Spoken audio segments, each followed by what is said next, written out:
What's up, party people? It's KeysDAN with RadioWhat.com, DJLittleRock.com, coming to you live and in living color from the Radio What studios. And this is my podcast, What Makes You Famous?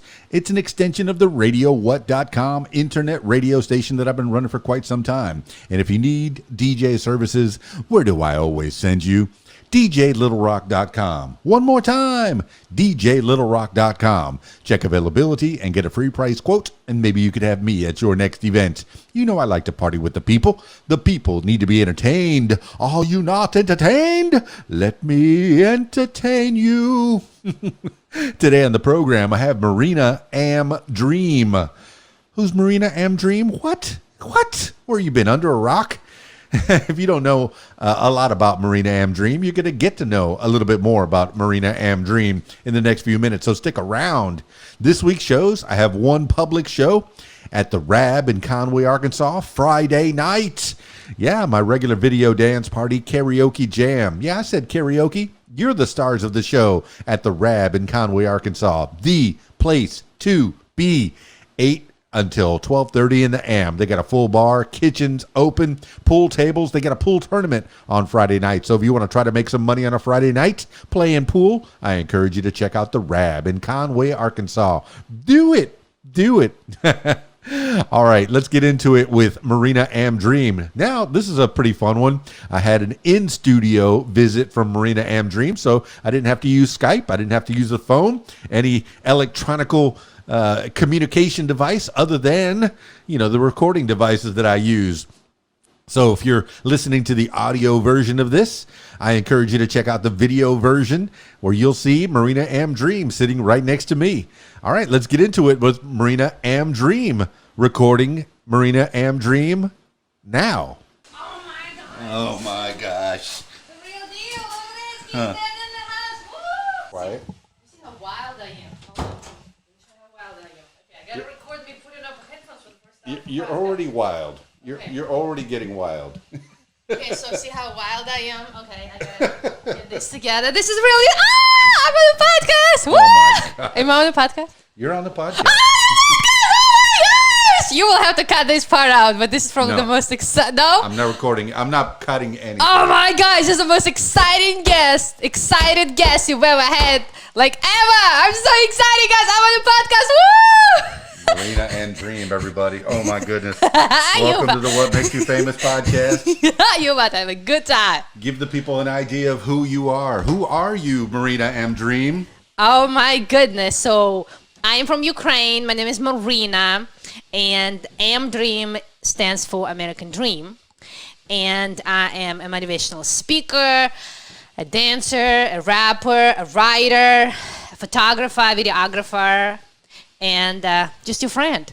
Well, let's go through all those little phases. Snap. What came first? When you were in the Ukraine, how long were you in the Ukraine before you came to the United States? 19 years. 19 years. So you spent your whole young life, your formidable years in the Ukraine. What is it like growing up in the Ukraine? Because now that you know the United States, how it is here...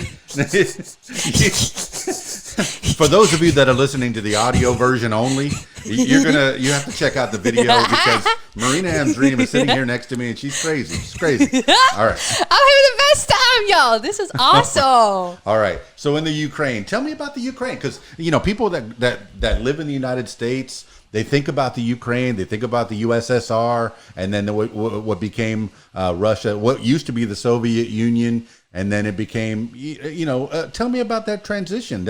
I mean, you're not that old of a person, but you might remember some pieces of what that was. Tell me about the Ukraine.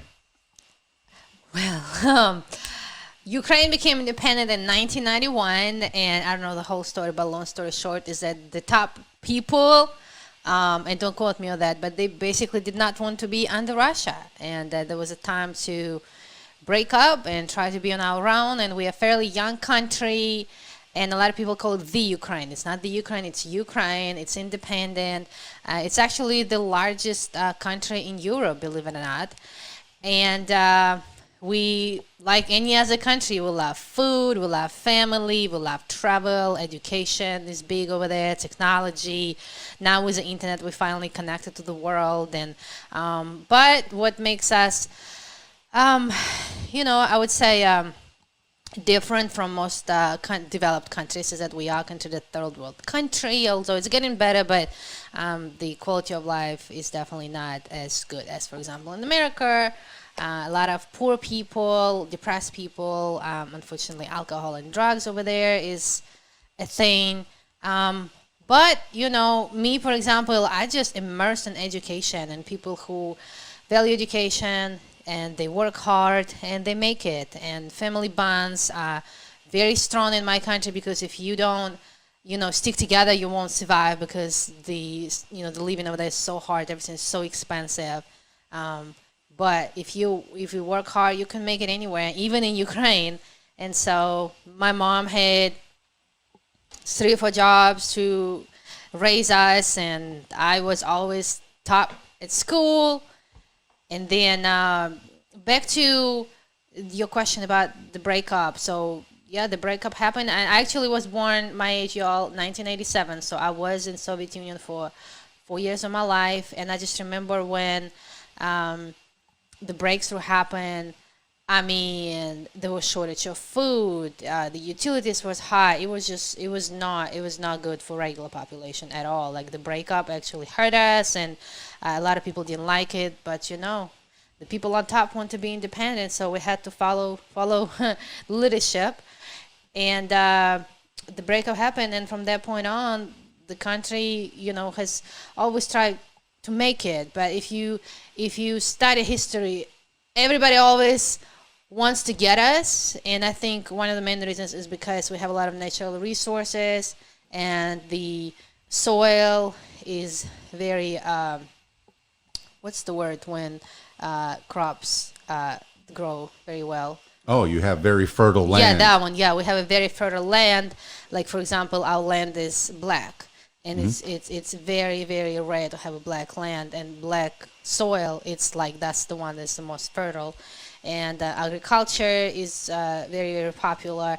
And this is a random fact, but Ukraine is sunflower capital of the world. That is a random fact. Yes, and if you Google Ukraine sunflowers, go to images, Google, you will see that we have sunflowers everywhere. And yeah, we export the most sunflowers than anybody in the world. That's probably the only thing that I'm proud of. I'm kidding. There's a lot more, but and we just. I don't know what my thought was, but we just try to make it, and as hard as it is, like in any country, if you work hard, you can make it anywhere. I've always tried to be positive and think bigger than myself, and I've always been fascinated by U.S. And long story short, I'm here. No, but long story longer. Forgive me if I ask questions that are kind of silly that you might find that are dumb, but I don't know a lot about the Ukraine. I don't know a lot about the Soviet Russia. All we have is caricatures here in the United States when we see movies, and even Arnold Schwarzenegger had a movie called Red Heat, and he played a Russian cop that came over to America because of cocaine. There was so much cocaine over there. And you already mentioned that there was some drug use and some problems with that. And I think with any country that tries to break out on their own, even the United States back in 1776, when they were trying to form a new country, they had problems because they didn't have the central, what they've always known. Yes, the King George was a very bad man, according to a lot of people. I don't know him very well, but I'm guessing that with the Ukraine, having Soviet Russia, having Moscow, and the central government, you had to have some kind of stability, and then to break off on your own, it had to be somewhat different. And yes, you were 4 years old when they broke off from the Soviet Union, but you spent your school life growing up in Ukraine, knowing the history of Soviet Union, and then learning about your own government. How did the government form itself in Ukraine? Do you remember? Was it democratic, or was it autocratic, or how does that happen? I'm not into like all that. By the way, I lost my train of thought earlier. I'm going to finish about the government, but I feel like everybody's always trying to get us because of natural resources and the size, and I don't know if I should say it, but there's a country like next to it that right now occupied a couple of our regions already, and they just need to go, and they even annexed one of our regions. And I don't know. I feel like I wish everybody would just leave us alone and let us be. And I don't know. It's just with history, everybody always wants to get us, but we fighters, man. Ukrainians are fighters. We're survivors. We're strong. We fight back strong, and we are patriotic. Patriotic, yeah. Yeah. I mean, I've heard of Ukraine in the news. There are resources there that people want to get, and look, I'm not afraid to say it. America, we go over to the Middle East and we try to get their resources as well. If a country has something that you want, there's going to be people that want to get it from you, whether it be through diplomatic means, in trade. Hey, look, I'll trade you this piece of gum for that shoestring over there. You know, if people want something, hopefully they can find some sort of barter system, some sort of trade that can do. But if they want it and the people of that country do not want to give it up, man, people are going to fight. And resort to violence, and I don't like that at all. Of course, I'm not a guy that wants to join the army, and I wish there was no army. I wish we could all live together and live in peace and harmony. But that's not the way of the world, is it? Yeah, but the positive thing is the government formed. We have a president. We have a parliament, and it's just there is still. I want everybody to know that there is so much good in Ukraine. Y'all, like, if you ever visit any capital cities, like, it is so fancy, y'all. The best food, shopping, travel, beautiful, especially, like, so much history. I mean, my country, legally is from 1991, but then it's been around for, like, generations, and we have cathedrals, and we have opera theaters, and we have orchestras, and, like, I am from a huge city. I'm from 500,000 people city. And I come to go to school in Montgomery, Alabama. I was like, oh, snap, that's a little town right here. But, and so I'm just used to, like, everything is big and big streets and lights and everybody's gorgeous. Let me talk about people. Oh, my gosh, I'm sure you can Google Ukrainian women, all right? So I remember one funny story when I used to be a translator for American missionaries, and when they would go around the city, they'd be like, looking at our ladies, be like, oh my gosh, Hollywood, Hollywood, Hollywood. Yeah, I don't look like a typical Ukrainian girl, because I dress like very simple, but some of our girls are so extra and just beautiful people, very kind, and hospitality on the next level. Like, I would starve, but I would make sure that you have food. Like, everybody is so giving and supportive of each other. And yes, there are moments like in any country, but man, like, I am proud to be Ukrainian to the core.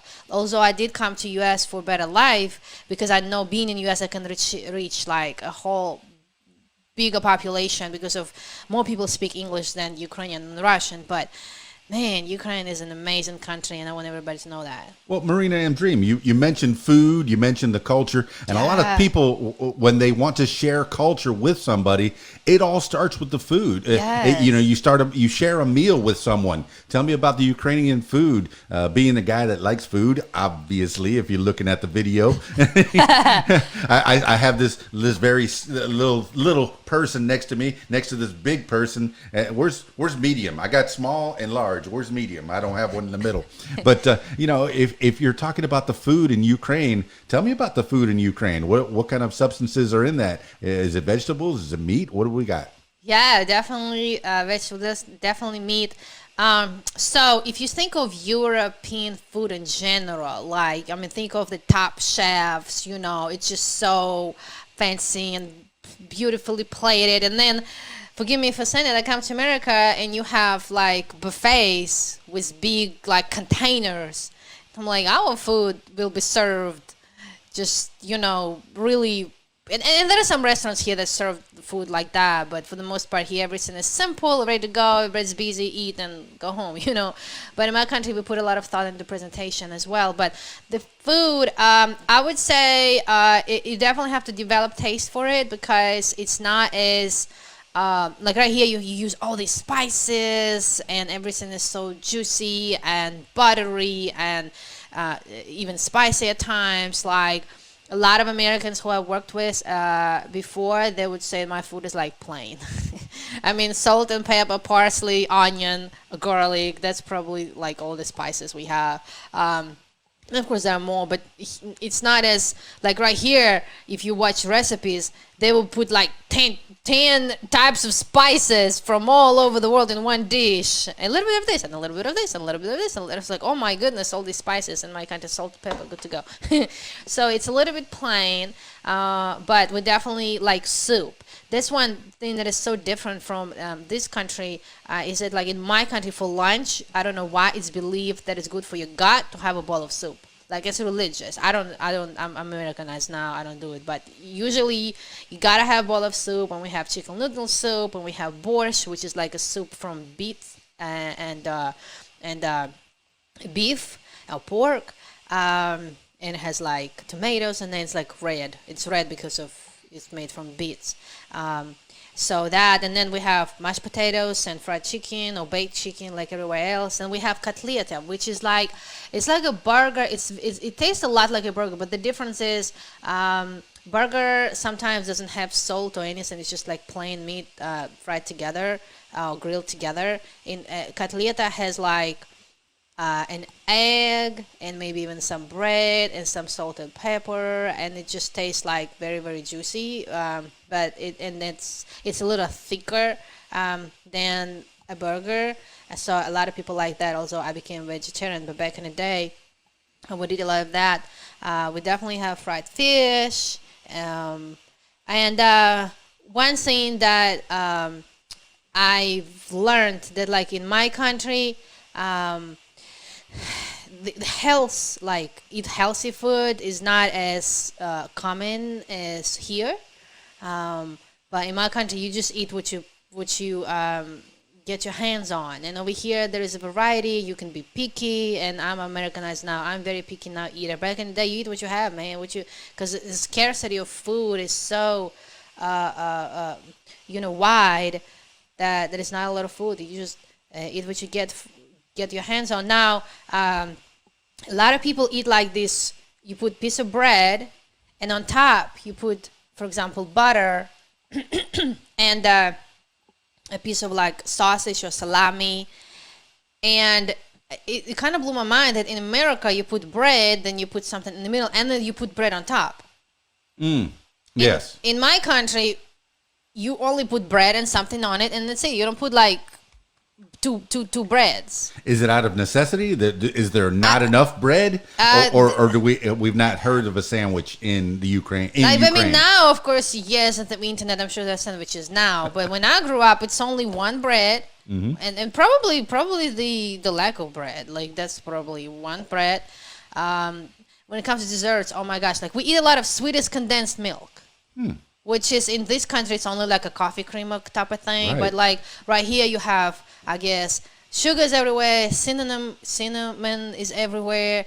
I don't know what else. Like with, basically just sugar and icing. But in my country, like sweetest condensed milk will be in all the cakes and all the icings. And I don't know, we're just really obsessed with, I don't know why, sweetest condensed milk for some reason. So it blew my mind. I come in America, people are like, whatever, you just put in a coffee and that's it. Like in my country, it's like sweet condensed milk is like a staple in the house. Everybody always has it, and you can have it, of course, with a drink or with a pastry, or just put it on a bread. It makes it taste better. What else we eat? No, I get it. And you say your mom was working 2 and 3 and 4 jobs just to make ends meet. Do you still have some family over in Ukraine? I have a mother still there. Yeah. And do you get to talk to her some? Or yeah, I talk to her from time to time. Yes, sir. Have you ever get back to Ukraine at all? Or? I got back one time for 2 years, and then I came back here again. So, yes, in 13 years I've been here.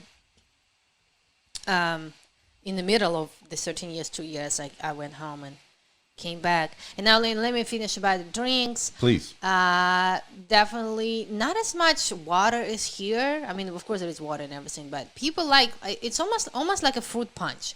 Like it's called compote.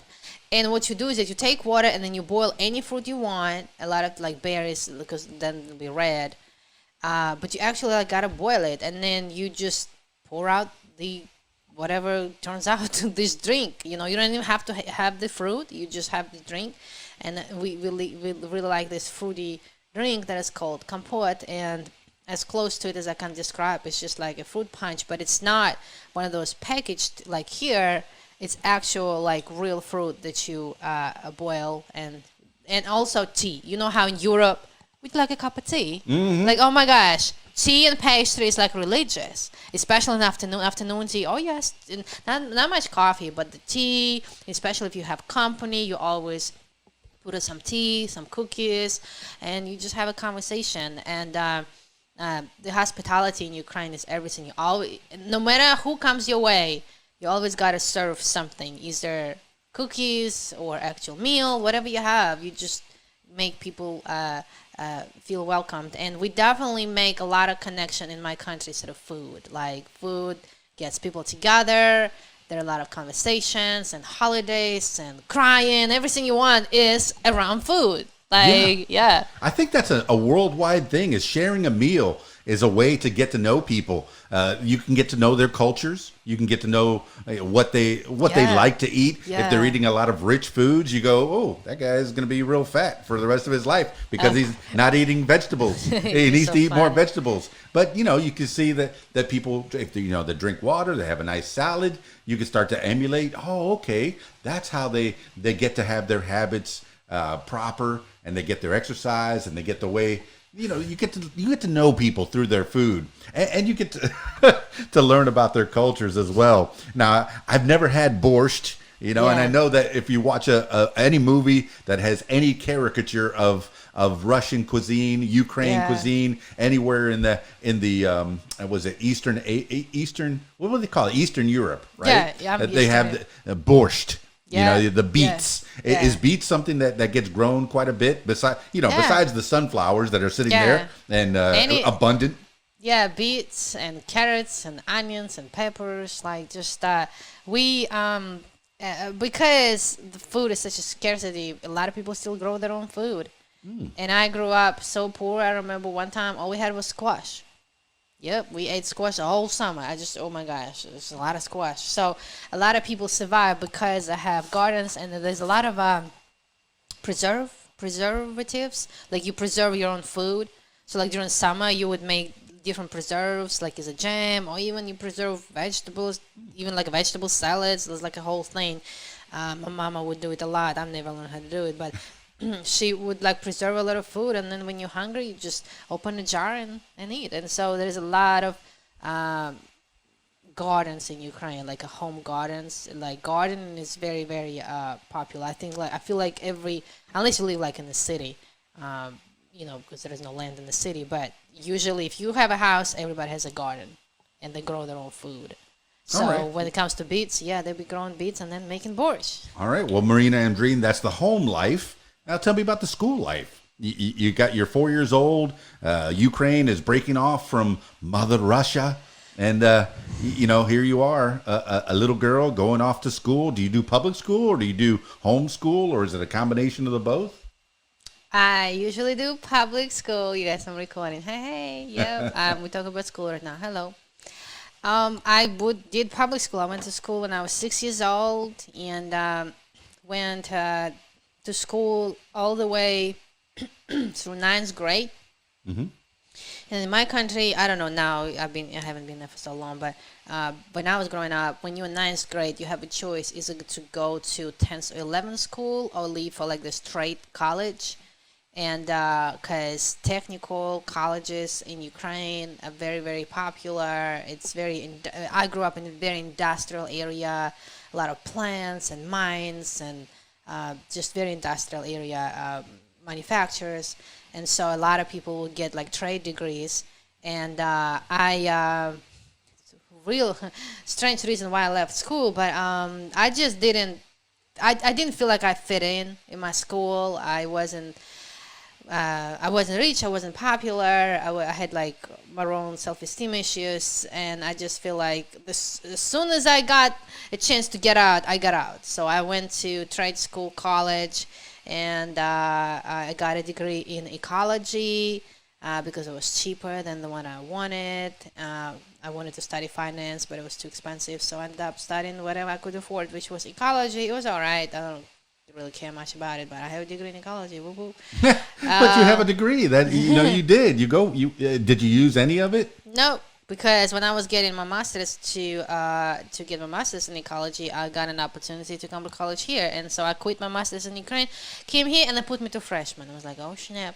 So and then another story, like y'all, I'm a motivational speaker. It'll take us hours to get to know why and where I am. But long story short, I had somebody who helped me get here, and he told me, why don't you study business management? I was like, okay, well, I guess cool. Well, in my country, if you get it, because I got a scholarship, in my country, if you get a scholarship, you get a scholarship for any no, in my country, you get a scholarship for a particular degree.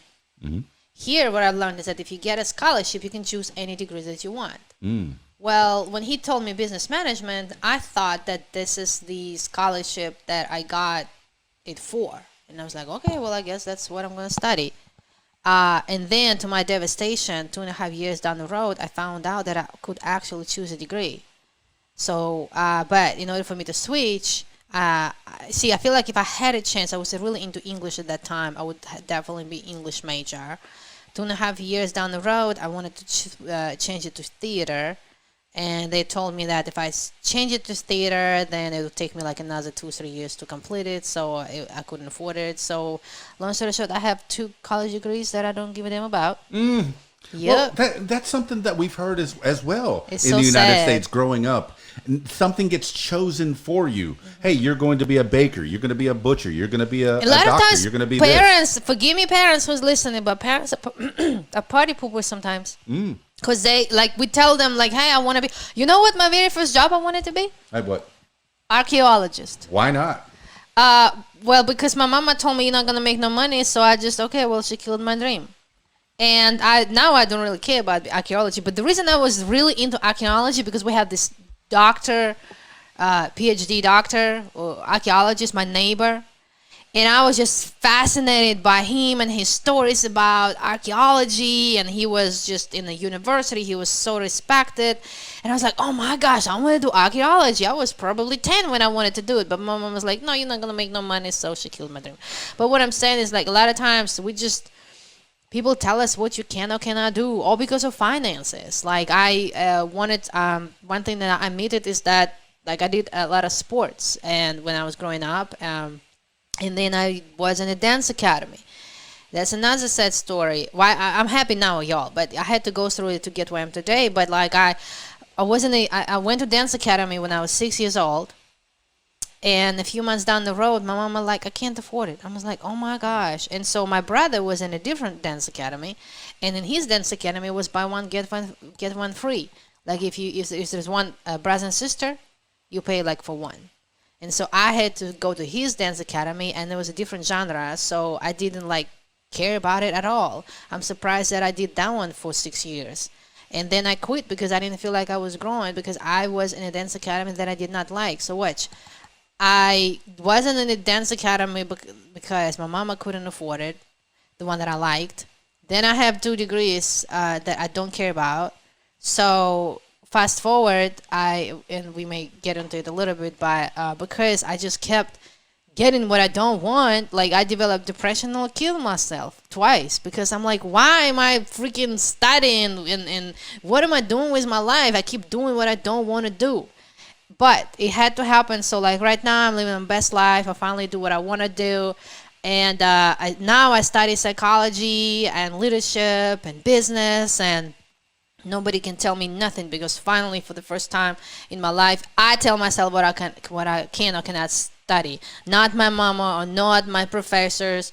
And now I'm such a nerd. I study so much now, and I love my life now, because finally I don't depend on no parents or teachers. I'm my own boss now. I love that I get to study now, what I like to study. So my educational, although I had my first college 4.0 GPA.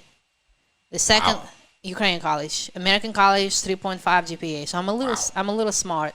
But now I finally, for the first time in my life, get to study what I like to study, and I'm all in, y'all. Like, I'm all in about studying, human behavior, or how we make decisions, or our emotions, or ideas. And I read a lot of self-help books, basically. Mm-hmm.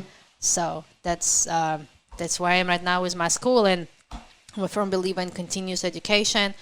If anybody's listening, I made a huge mistake after I graduated from my second college because I so did not like my schools. I was like, I'm done. I will never open a book again. Bad mistake. For the next, 11 or 12 years, I didn't read much at all. And long story short, my brain atrophied. For real. I feel like I became, dumb. And then I turn of events, I came across Tony Robbins' video, and he said that he read 700 books to become who he is today. And I was like, oh, snap, I guess if I want to be a motivational speaker, I got to read. I got to catch up, maybe like 1 or 2 more books, and I'll be right there. So that's how I started reading, and now I read every day, y'all. Feed your mind, because if you don't, it atrophies. And then reading helps you, of course, make decisions, and it helps you in conversations, it helps you in business, it helps you to be a better, happier person. And also, to me, reading helps me with my anxiety. It really calms my mind. If I read a lot that day, man, I go around the day like nothing bothers me. I'm chill as a cucumber, because you read a lot, and then your mind is just kind of now chilling. So reading is so beneficial. And if you want to especially if you want to teach, if you want to share your wisdom, I don't know. And reading to me is like you having a conversation with somebody. Yeah. For real. Like with an author.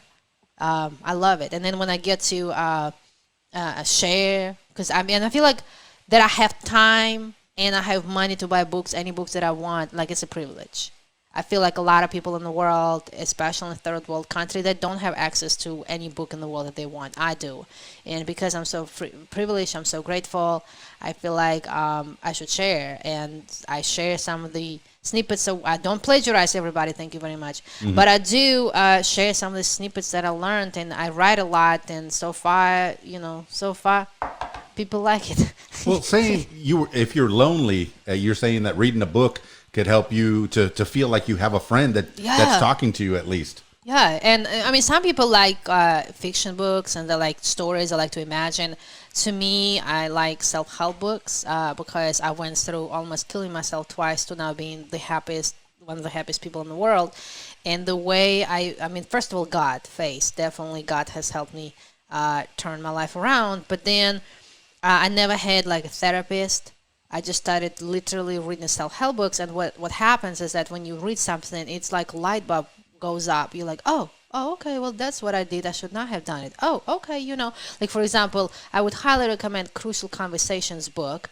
And it really, a lot of lawyers, I feel like every lawyer in the world have read this book.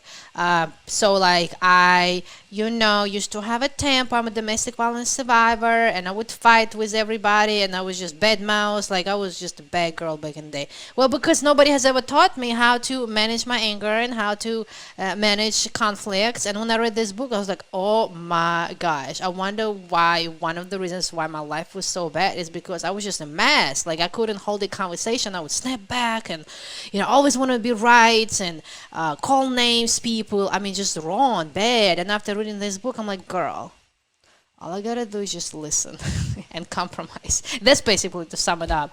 You gotta listen, compromise, and there's always find a way to find a solution with anybody, no matter how hard a disagreement is. Or if not, we'll just walk away. But back in the day, I would just fight because I didn't know any better. Nobody taught me any better. And that's one of the things, many things that I've learned in my life. And now, y'all, I can manage better disagreements. And my life is so much better because of that. And then I've learned a lot about, maybe we'll talk to it. I feel like I'll have to come back. I have so many stories. I'm an eating disorder survivor. So I've read a lot of, because nobody taught me. My mama, forgive me, mama, but she, she would eat fried and late at night and big portions. She never taught me how to eat right. And guess what I've done? I've read a lot of fitness and nutrition books, and now, y'all, I'm in one of my best weights. I'm a little heavier than I used to be when I had eating disorders, but I'm healthy. And a lot of people say I'm hot, it's because I'm a vegetarian. I eat super healthy, organic, just because I read I read books by models. Oh yes, if you want to look like a model, read book by a model.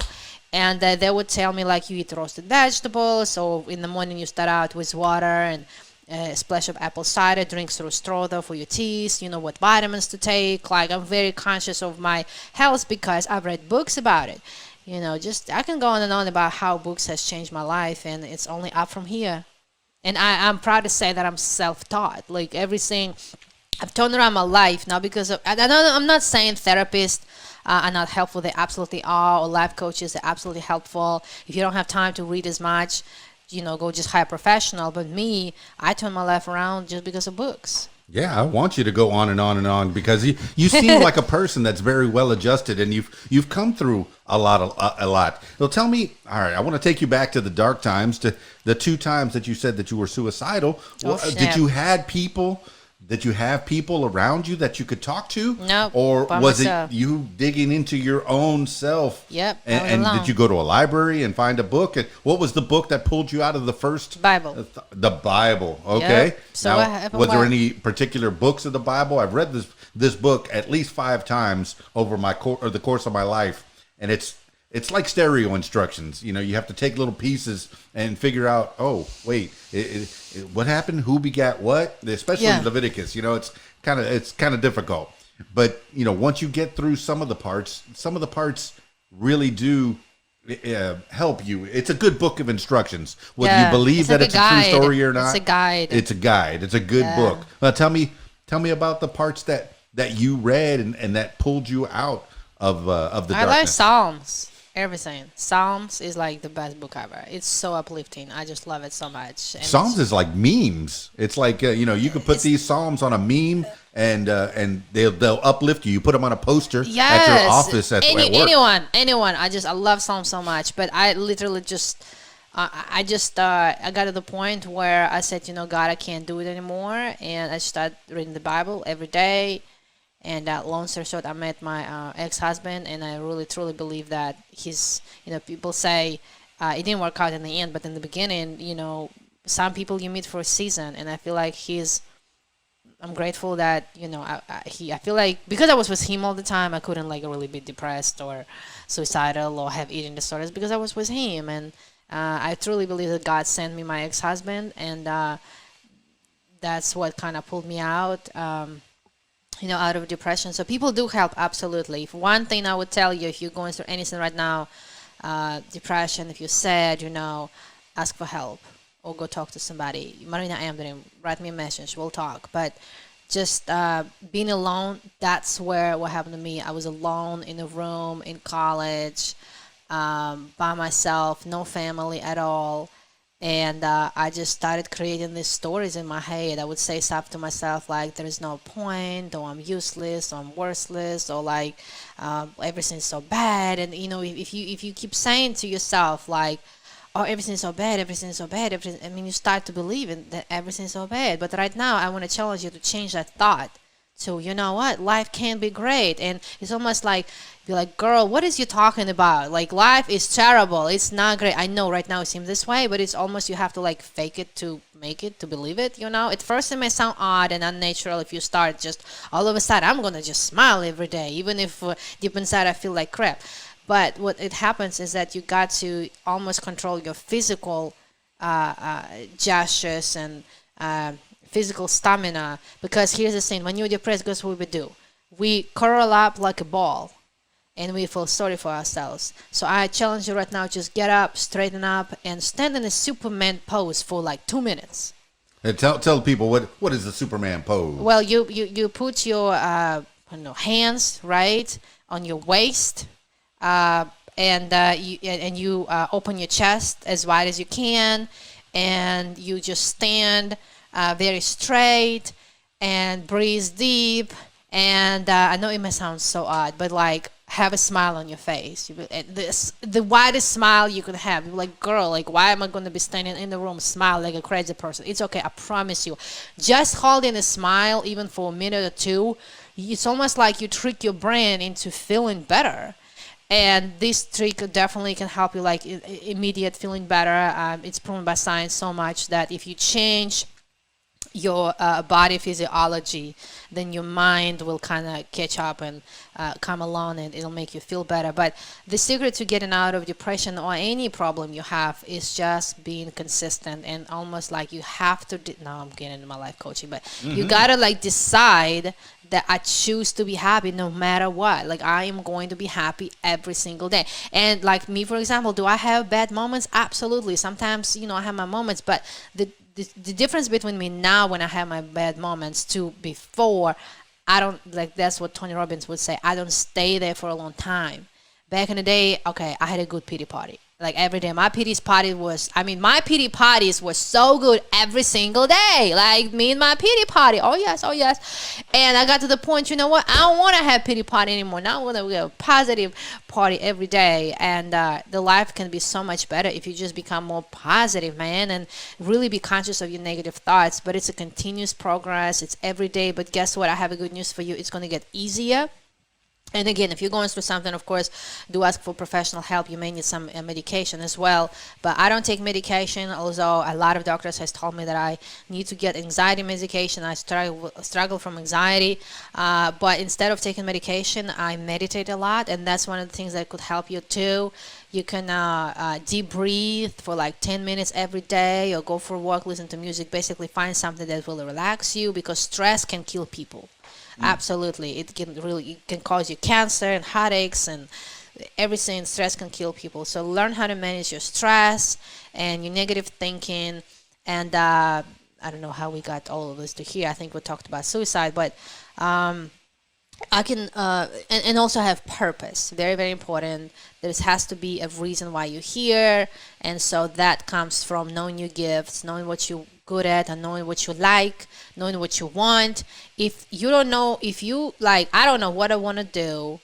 I'm just useless and worthless and I'm ugly, whatever you say to yourself. Here's what you should do. Just drop everything. Stop thinking everything bad that you're thinking about yourself or your life. If you have no idea what you want to do, go volunteer. Like, that's it. I feel like going volunteering is like number one remedy for somebody who doesn't know what to do with their lives, thinks badly about themselves because of the way they look or they feel or their status, education. Maybe people had let them down. Like, I don't know what it is, but there are food banks and soup kitchens and homeless shelters, like, or just even if you don't want to go around with people, just go on your home street and pick up some trash. Like, for real. Like, there's, I don't know where you live, but where I live, trash is like a sin. And I'm like, just even if you pick up your trash, oh, I'm doing something good, even when nobody's watching. But of course, I suggest volunteer with people, but interaction with people is very, very helpful if you're going through stuff. And so, one of the reasons why I almost committed suicide twice is because I was a selfish bee, excuse my language. Like, I don't know if you can curse on this one, but like, I just, it's all about how I felt and what I wanted and what people could give me. And I was just selfish, man. Like, now, since I have a purpose of serving and helping people and doing motivational speakers, I'm so much happy because I don't put myself first. I put others first. What do they want? I'm such a people pleaser now. And don't get me wrong, I'm important, absolutely. But when it comes to a good, fulfilling life, you got to, have service at the core of your being.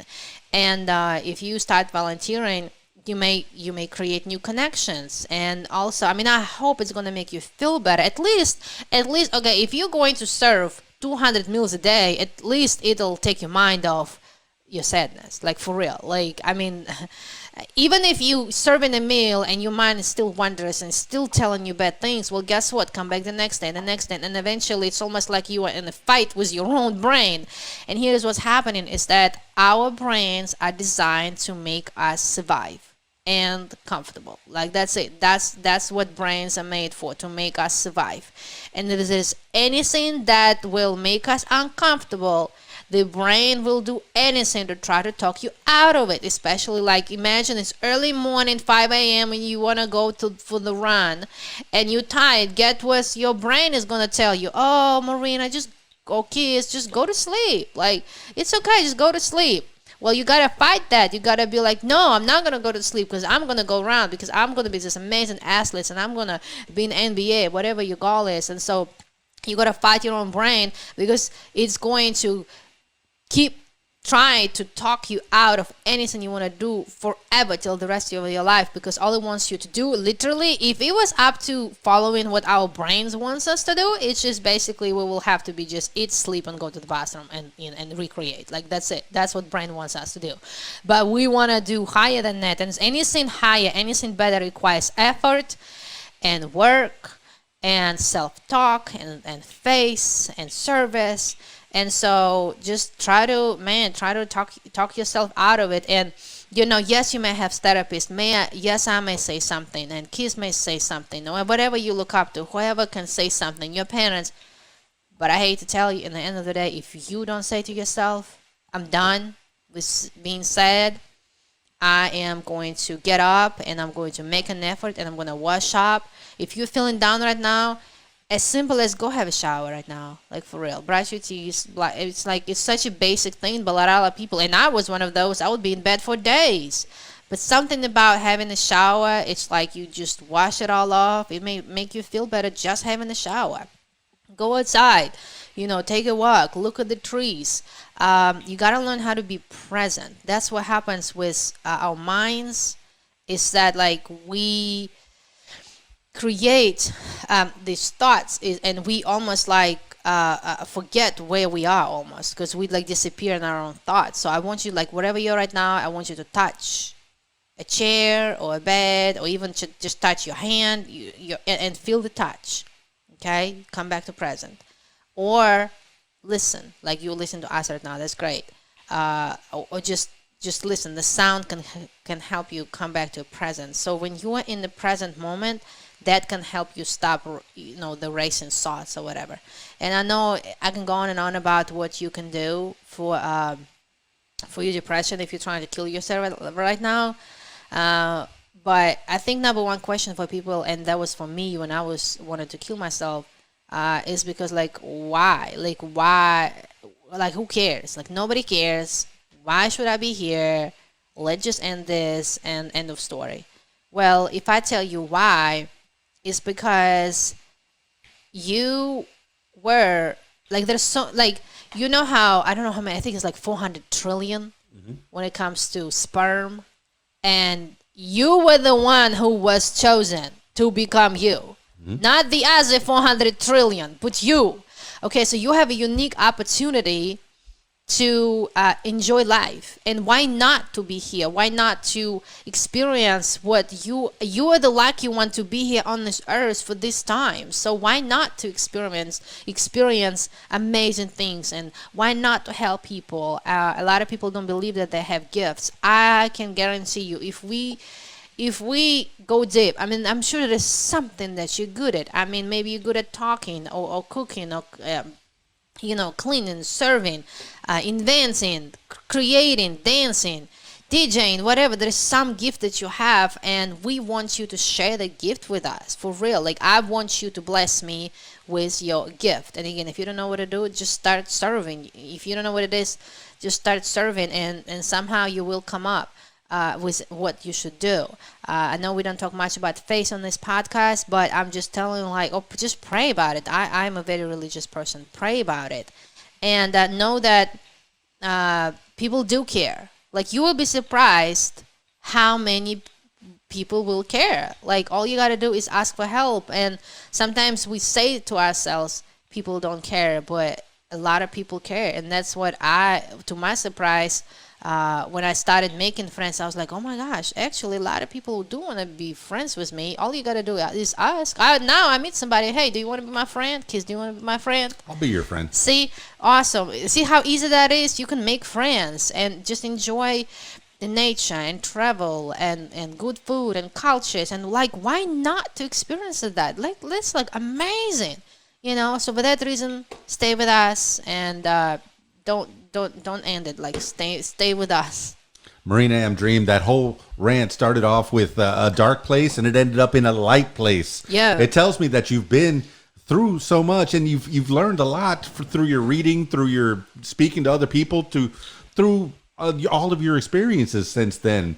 But the service part is what I really took away from that as being such a great way to break yourself out of depression. Yeah. If you think you have it bad, you have $2 in your pocket, you're richer than most of the people in the world. If you have a couple of bucks in your pocket, and all you have to do is go to a soup kitchen and serve 200 meals to people that are less fortunate than you. Yeah. These people, they cannot get a meal on their own. They're so far down that they can't. They feel like they cannot get back up, and you're going to provide that one meal, that one piece that could save their lives. Absolutely. And that's going to help you Yeah. to figure out, perspective. I am doing okay. I can Yeah. feed myself. Yeah. I can afford to get a meal for myself. And then these people, there's 200 examples of people that are doing less than you, are less well off than you, on a different level than you are,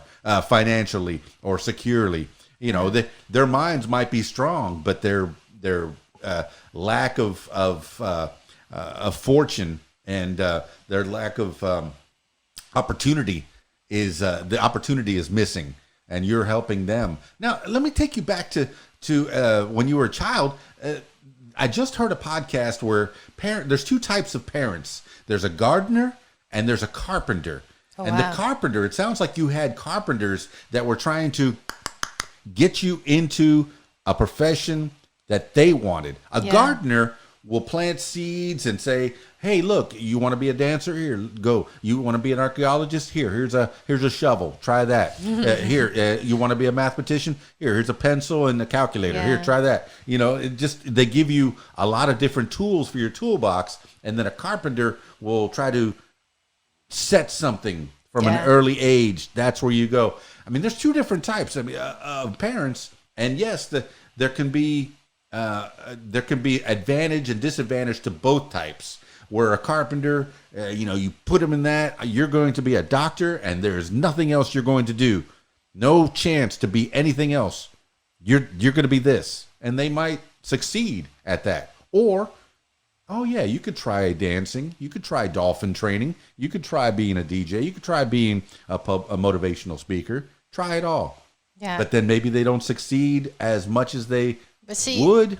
Yeah, I think my mother, the reason what happened with Dance Academy and also his finance degree, it was just simply finances. Like if she could afford it, she would love to take me to dance. She would love me to take finance. I didn't get a scholarship for finance. I got a scholarship for ecology degree. So it was just simply money. And now when I started learning English and I paid for my own English lessons, she was super supportive because she didn't have to pay for it. So everything when it comes to my English, everything you guys hear, I spend a lot of money on it because when I was learning English, there was no internet. Imagine to learn anything. Well, that's how I'm 33 now. But when I was learning it when I was 17, maybe America had internet. We didn't have any internet. I had cassette tapes. Yes. Oh, yes, cassette tapes. And I learned British English, and I would just pay for private lessons. And I had Oxford and Cambridge books and private lessons. And my mother was director of an orphanage. You want to hear how I got here? Please. Yeah, so my mother was director of an orphanage, and American missionaries would come. And I was always fascinated by these people who talk like they just talk so different. And I was a little girl, about 10 years old, and I was just fascinated by these people. They looked like aliens, and they were always so happy, and because they were like missionaries, and they would bring gifts. So I loved it, and I just was inspired to learn English by these two translators. They spoke such a good English, and they would like translate me. And I'm like, I don't know what they say. I wanna say myself. I don't want them to translate what I say. I want to learn myself. And of course, I had some naysayers who would say, "Oh my gosh, you'll never learn English. It's so expensive and it's so hard."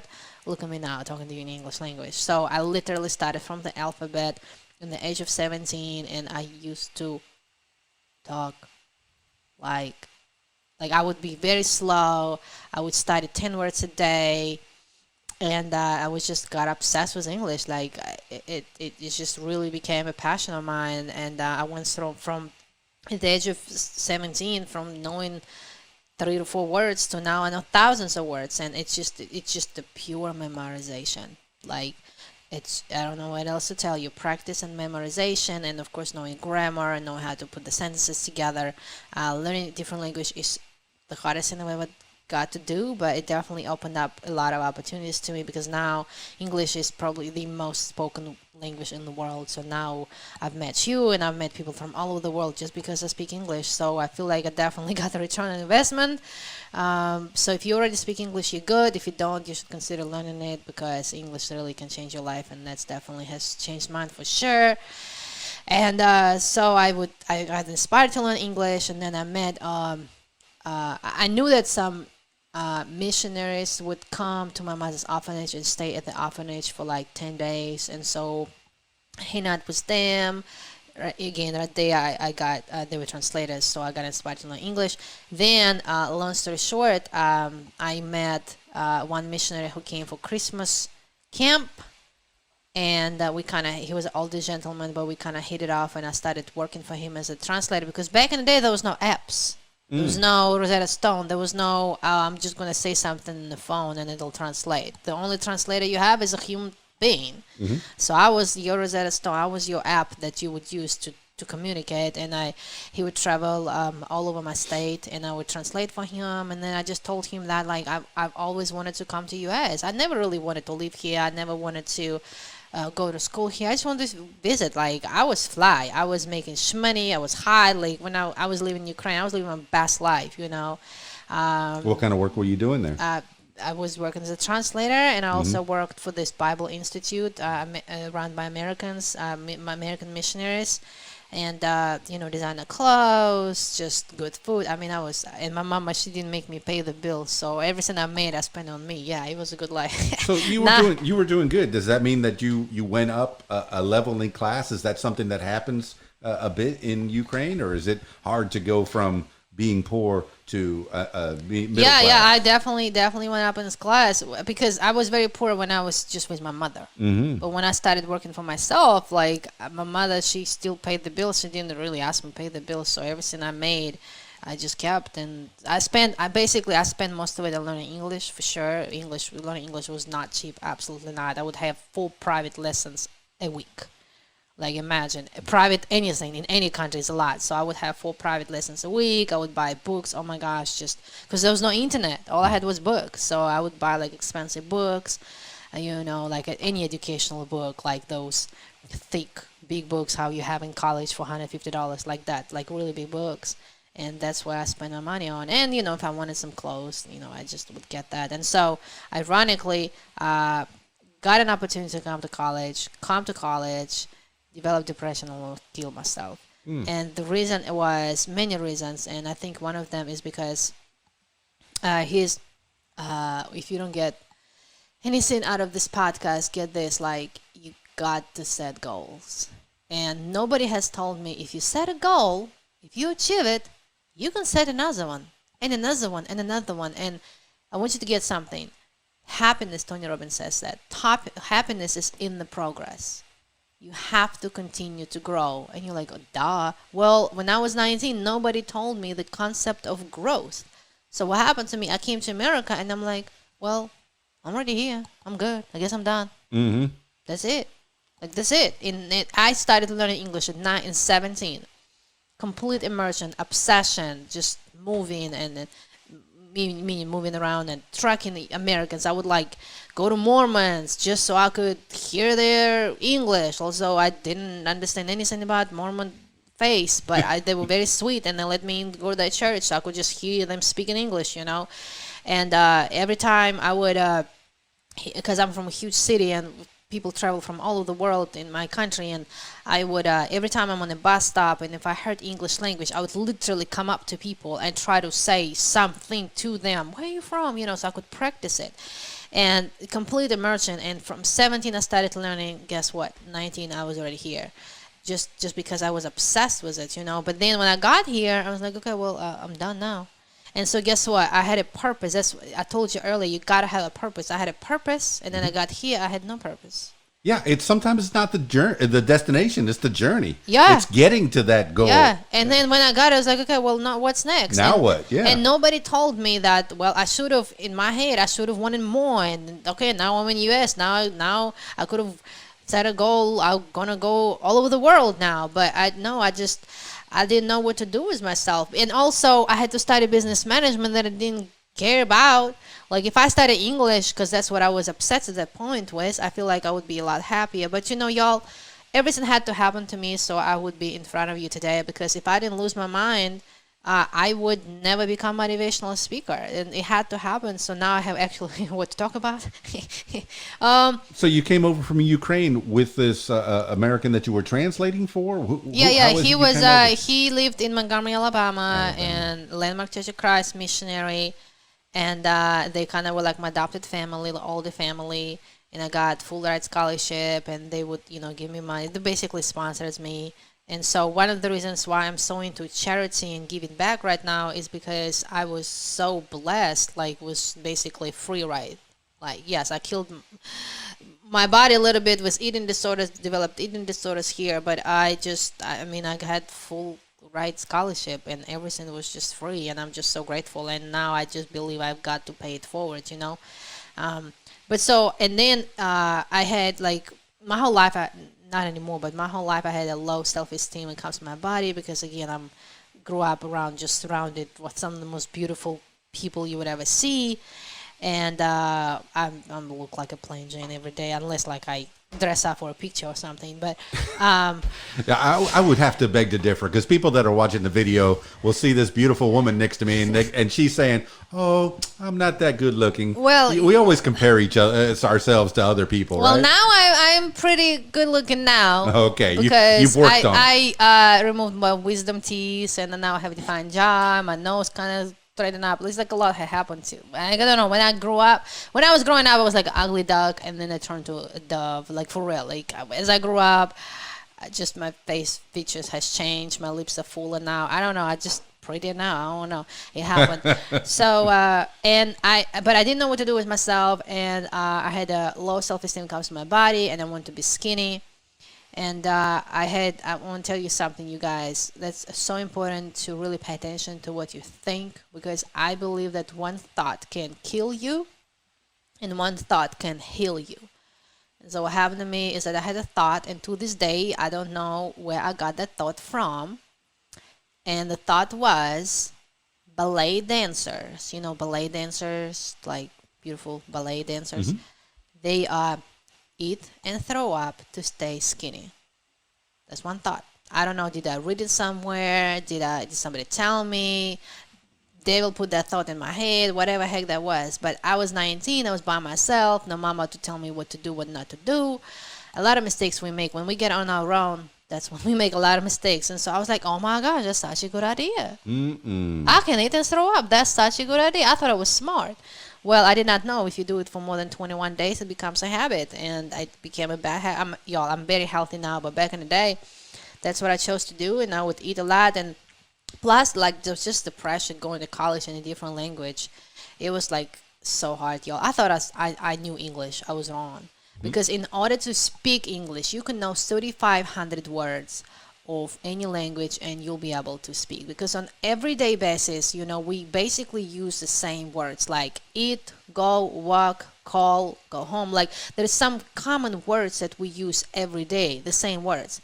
Well, when you go to college, there is math English or history English, or I went to Christian college, Bible English. There's all these areas, and every English is just so different. And when you read, thousands and thousands of words, and I really was behind on my grades, and I was determined to make good grades. And so the way I survived is that I would just eat a lot of food, and that was like my fuel. And then, of course, I didn't want to keep it because I wanted to be skinny. I would do what I did as an eating disorder person, and then I would just continue to study. And like it would take me, Americans would study in an hour to read a chapter. It would take me 14 hours to read a chapter on accounting because I couldn't freaking understand anything I was saying. And back in the day, there was no apps. I had a paper dictionary. Now it's so much easier to read. First of all, you can just read it on your phone. All you have to do is push your finger, and then the definition word comes up. Back in the day, every word that I need to know, I had to, in the book dictionary, I had to, what you call it, like this. Look it up. Yeah, look it up, and not the scroll, but I guess. Turn a page. Yeah, turn the page. I had to turn the page every time. It took me forever to read. And And then plus I studied what I didn't want to study, and I didn't have any purpose, did not know what to do with myself. And so what I was saying to you, if you get one thing from this podcast, like keep setting goals and keep growing, because if you don't grow, you're going to die. And that's what happened to me. Like I stopped growing as a person. I didn't have any purpose, and I just started isolating myself more and more and more, and in the end I just like, well, what's the point? And another thing, I understand it's life, but I was told that I would go home every summer, and then the person who was helping me, he said that he had some problems with business, so he couldn't afford to help me go home in the summer every summer. So I ended up being in America 3.5 years by myself, super homesick. It was just like a lot that has caused me to like, you know what, I'm just going to take a knife and end it. And I feel like God saved me because the knife wasn't sharp enough. For real. Like it just did not cut. And I kept pressing and pressing. It wouldn't cut. I think it was like an angel, because how is it possible you keep pressing on the vein, but it would not cut? And so it just was not sharp enough. So what happened to me, I kept pressing and pressing. And I was like, and I look at the knife, well, I guess it doesn't work, because I just set it aside. That's it. That was my attempt. And then a little later, I came up with this genius idea. Y'all don't do it. But I took a whole bottle of like Advil. I was like, well, that's going to kill me, right? I got up the next morning. I was like, well, I guess I'm still here. So after those 2 attempts, like, okay, I'm done. And this is within how many years? And how long ago was that? Like same. Well, that was about 2009, maybe. And then within the same month or a week? Yeah, like the same months. Yeah, I was on a mission to. This is it, you know. But God saved me here, and now I'm telling y'all, if only I had studied what I wanted and had a concept of growth, and if I didn't isolate myself, if I didn't tell all these bad stories to myself. If I would serve and wasn't so selfish, and would take care of my body, like there would be no reason to, you know, go do suicide. Like there would not be no reason. And also, my face wasn't as strong, and I feel like, well, guess what? If my face was strong, I would not be committing suicide, because guess who I turned to help me recover from eating disorders? God. And I just started reading the Bible every day. Well, that's what I was going to bring it back to. Is it sounds like your faith is a big part of who you are right now. Yes. And is that something that started when you were 17, when the missionaries came over from the Church of Christ, the Latter-day Saints? I don't think I'm allowed to... They're not Mormons. Not Mormons, okay. The Church of Christ. Church of Christ, okay. And I'm just saying that I would study from Mormons, because they would let me, you know, talk to them in English, and I'm grateful. No, just Church of Christ, and they, you know, as a translator, I would go to church with them, and we had Church of Christ in my country, and so I was like, oh, I actually like it. I liked it. And I would ask questions and start studying, and I'm originally Orthodox, but Orthodox, what is that, Catholic, I guess? Christian is Orthodox. There is Orthodox, Catholic, and Protestant, so I'm Orthodox. And I don't know, I just never really felt as much connection with Orthodox Church as I'm feeling with Church of Christ, and I've been going to Church of Christ ever since. I have a degree from Church of Christ College. I go to church downtown Little Rock, Church of Christ, and I'm just like, I don't know. And Church of Christ is like a bunch of nerds, no music. We study the Bible. Like it's maybe a little boring, but if you like to study, it's your thing. Like we just study and we communicate, we give back. It's not as like fun as some churches who do like concert looking services, and they're fun, and some people really enjoy it. But me, we have speakers who have PhDs. I mean, we're like a bunch of nerds over there, and I just if you like to study, so I want to go to church somewhere that satisfies me intellectually and challenges me intellectually. And my church, because we have like super like, if you gotta be a pastor in my church, you gotta be a little bit educated for sure. And so we have like all these super educated men that come and speak, and they really challenge me. And it's y'all Central Church of Christ. It's on Facebook. You can watch online, you know, anytime and see if you like it. You know, join us. But and I love what they do for the community, especially like homeless community and the kids. Just very, very giving church. And I feel like I don't have anybody. I had an ex-husband family, but now I feel like my church is my family and my friends are my family. So Keys is my family. So that's where we are. So y'all, I am actually about to go to work.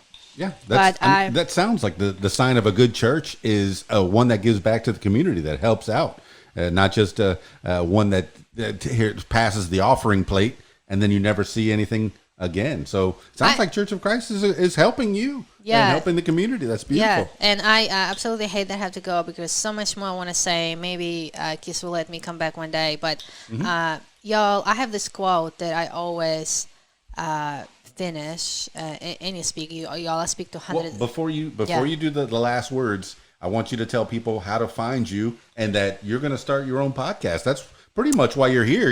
You're eyeing my equipment here, and I want to invite you back, and I want you to see the things that I have, and I'll help you in any way. Do you know the name of your podcast that you're going to be starting off? Because I know that you do a lot of lives, and that's one thing that we did last Sunday was we met in North Little Rock and had a live, and that was fun. Was it Sunday? I don't know. Yeah, just it's probably going to be called Marina Amdream. I don't know. Okay. All right. So we'll be looking for that. And then how do people find you on the internet?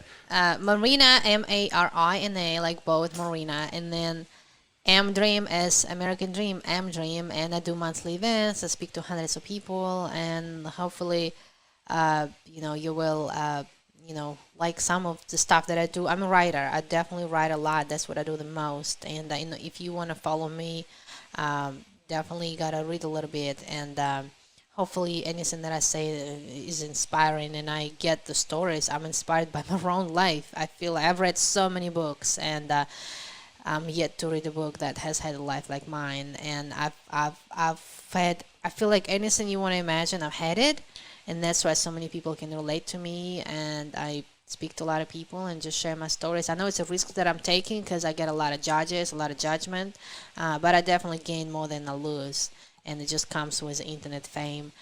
So I just want to say, dream it, do it, succeed, and give. This is my quote. If you go to marinaamdream.com, you can get it on all types of merch. But I believe that you got to dream it. Whatever it is, you're going to dream it, right? And since you're going to dream it, then you're going to do it. Oh, yes, you're going to do it. You're going to do it big. Since you're going to do it big, consistently, everything, then you're going to succeed. And once you succeed, the last thing you got to do is give. And so I just believe into this almost like the quote that I live by: dream it, do it, succeed, and give. If you do that, you're going to have a meaningful life. And I want to give you, if you see the video, a little necklace that says, "He believed, he could, he did." If you go to marinaamdream.com, you can get yourself some inspiration necklaces that I make. But just I want to thank you so much for speaking to me. I mean, let me speak to you. I know it was mumbling. Y'all, it's my first podcast, so sorry if it was not... She's a pro. Sorry if it was not perfect, or I stumbled and have a long ways to go, and a lot of people tell me I should talk more clear, but when I'm nervous, I speak too fast. But hopefully you got something out of today, and just want to thank you so much for allowing me to be on your podcast, and hopefully it wasn't too bad. Well, Marina Amdream, I've enjoyed getting to know you over the years. I know that you were a photographer at a wedding quite a few years ago, but let's get you off to work. Thank you so much for being on the What Makes You Famous podcast. All right. Bye, guys. Well, there you have it, party people. Marina Amdream. What a nice lady. What a nice lady. My goodness, she has been through so much. And she's been around this world a little bit, from the Ukraine all the way through the United States. And she's made it. She started from here, and now she's here. See, you can get yourself to another level. You got to work hard. You got to think, and you got to have other people, help other people out. That's what you do. That's the way you should be in this world. Don't step on people to get to the top.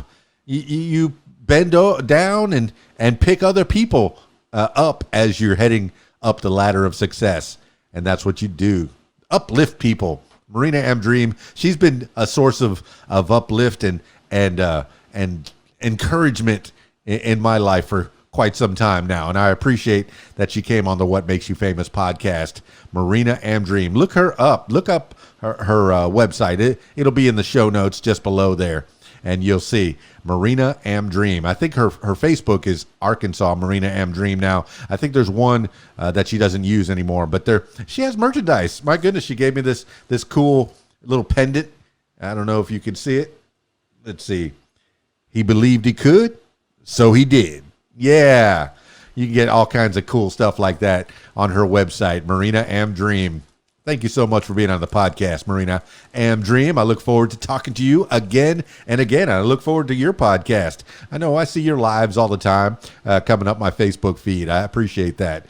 Now, I'm turning my attention to you. If you would like to tell your story on the What Makes You Famous podcast, I encourage you to give me a call, 501-470-6386, or email info@radiowhat.com. That's it for this edition of What Makes You Famous. It's KeysDAN, RadioWhat.com, DJLittleRock.com. Peace. I'm out of here.